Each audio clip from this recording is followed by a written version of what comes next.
vem a segunda leitura. E eu digo no domingo. A segunda leitura, ela não segue a estrutura nem do Evangelho e nem da primeira leitura. A segunda leitura é a mais difícil quando se vai fazer uma Léxio Divina, meditar, ou quando eu vou contando a partir de mim, que vou preparar a homilia. Porque a segunda leitura pode encaixar na temática quando é sequencial. Quando é de uma festa, agora você já sabe o que é, de uma solenidade, ela é escolhida a dedo.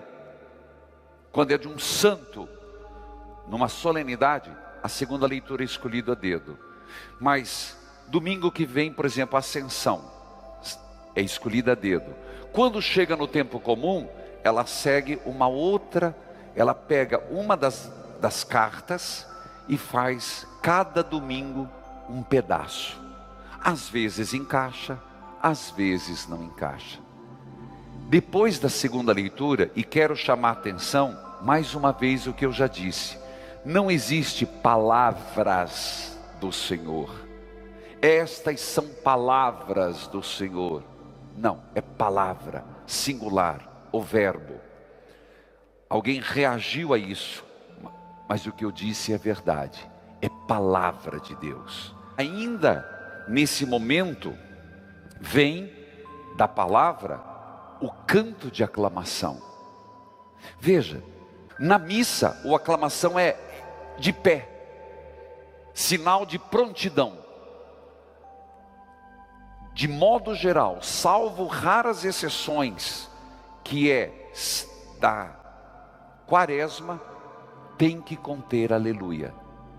Repito, tem que conter aleluia, porque é uma expressão de aclamação. Olha a palavra, as próprias palavras já dizem por si mesmo, e é impressionante, mas eu não tenho tantas aclamações. A própria liturgia nos ajuda, ela traz uma antífona, chamada aleluia, aleluia, aleluia, e depois a própria liturgia, não precisa inventar moda, nos traz um pequeno versículo que nos prepara para o Evangelho. Na dúvida, vai no aleluia. Aí que os compositores, sem criar acidentes musicais, porque tem muita gente que cria uns acidentes musicais que o povo não canta, sempre pensa, eu tenho que preparar para o povo cantar. Nós estamos na aclamação do Evangelho, as pessoas estão sentadas, fica-se de pé, sinal de prontidão.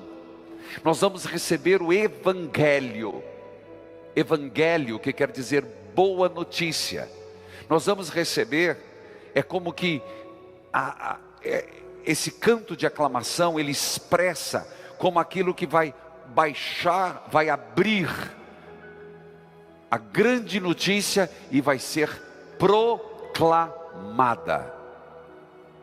É verdade que em celebrações usa-se o incenso, mas eu vou reservar, talvez para quinta-feira que vem, explicar sobre o incenso.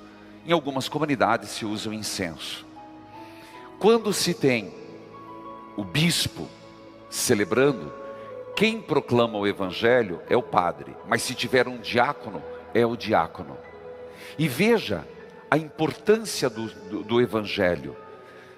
Nas grandes solenidades, no domingo, o que é um absurdo, vou fazer mais uma crítica ao folheto. Você não é gastar, meus irmãos, é de mostrar o significado. Cada comunidade tem que ter o seu livro, porque a coisa mais estranha é você pegar o Evangelho e falar, palavra do Senhor, beijar o folheto. Um folheto que depois vai estar na rua jogado. Bíblia, lecionário. E isso, para que existe o dízimo? Uma das dimensões do dízimo é você investir e mostrar a solidez da palavra. Em algumas celebrações, eu faço questão todo domingo e nas solenidades, em cima do altar, e entra na primeira procissão, porque a primeira procissão é a entrada na igreja, fica aqui um evangeliário. Então, neste caso, o evangeliário, que ele tem várias capas, mais sofisticadas, menos sofisticadas. Veja a importância. Enquanto se canta a aclamação, se estiver um bispo, se não tiver diácono, o padre vai até o bispo e pede: dai-me a vossa bênção. Veja, você vai pedir ao bispo a bênção para proclamar o evangelho. Não é qualquer palavra. Aí tem um som ruim. Aí, vou dizer uma coisa: se na tua paróquia tem microfonia, é um péssimo operador de som. Tem que trocar, porque microfonia é igual, é o desastre, é assinar a carta de incompetência, porque microfonia é inadmissível. Se no show é isso, imagina na igreja. Terminado isso, vem a aclamação, o diácono, se tiver, o padre, se tiver, dai-me a vossa bênção. Olha a frase que o bispo diz: o Senhor esteja em teu coração, em teus lábios, para que possas anunciar dignamente o evangelho, em nome do Pai, do Filho e do Espírito Santo. Dá a bênção.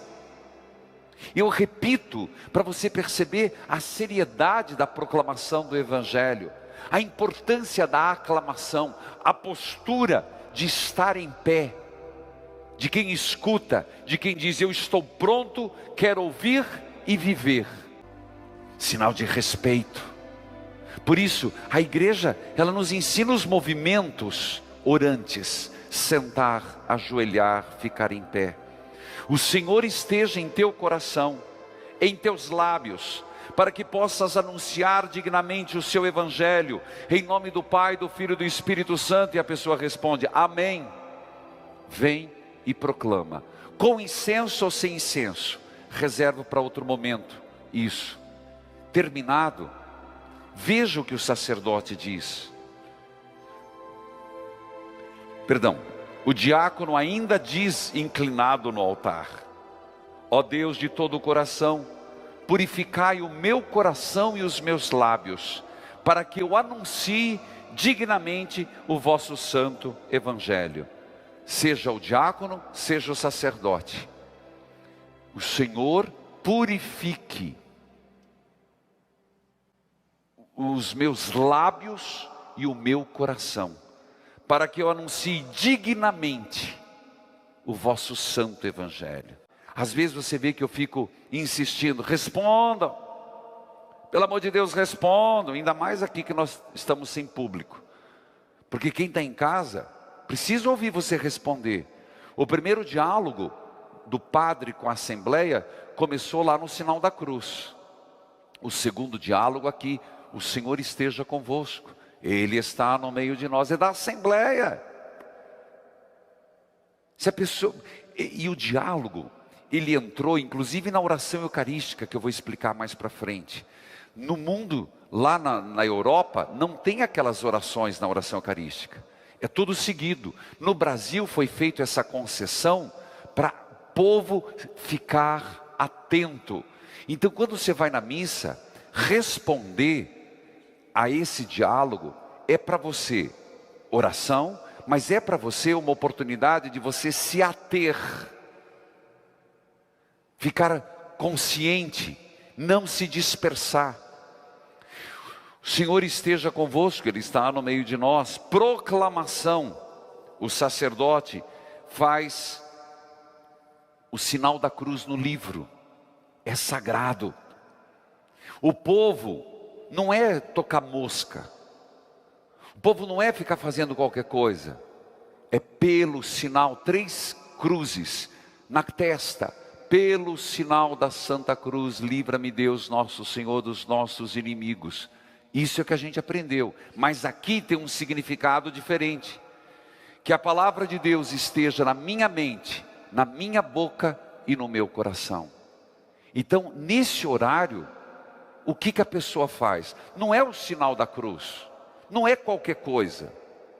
enquanto o padre faz o sinal da cruz no livro, no evangeliário, aí que eu me pergunto, no folheto? Tenho dúvida. Que o Senhor esteja em minha mente, nos meus lábios e no meu coração. E proclama o evangelho. Proclama, não lê. Assim como vale a primeira leitura, a segunda leitura. Não é gaguejar, não é ler errado. Não é como uma vez, e aconteceu comigo, e haja aguentar de riso, quando em plena celebração da paixão do Senhor, aquele momento forte, aquele momento orante, logo depois vinha o silêncio, o comentarista, não foi aqui no Guadalupe, mas aconteceu. E Jesus, tendo um forte grito, espirrou. Estragou tudo. Não tem improvisação na missa. Não tem que ter improvisação na missa. Você pode estragar, fazer do sublime ao ridículo. Como eu disse e repito, nem todo mundo tem capacidade de cantar, nem todo mundo tem capacidade de fazer leitura, nem todo mundo tem capacidade de servir as mesas. São dons. E isso vale para todos os leitores. Errar com a palavra de Deus é você ferir o evangelho. Por isso que ele diz palavra da salvação. Se a primeira leitura foi palavra do Senhor, a primeira, a segunda, palavra do Senhor, o evangelho não é palavra do Senhor, é palavra de salvação, nem no plural, é palavra de salvação. E o povo responde, glória a vós, Senhor. Logo depois, ainda segue. Quando o bispo, beija o livro,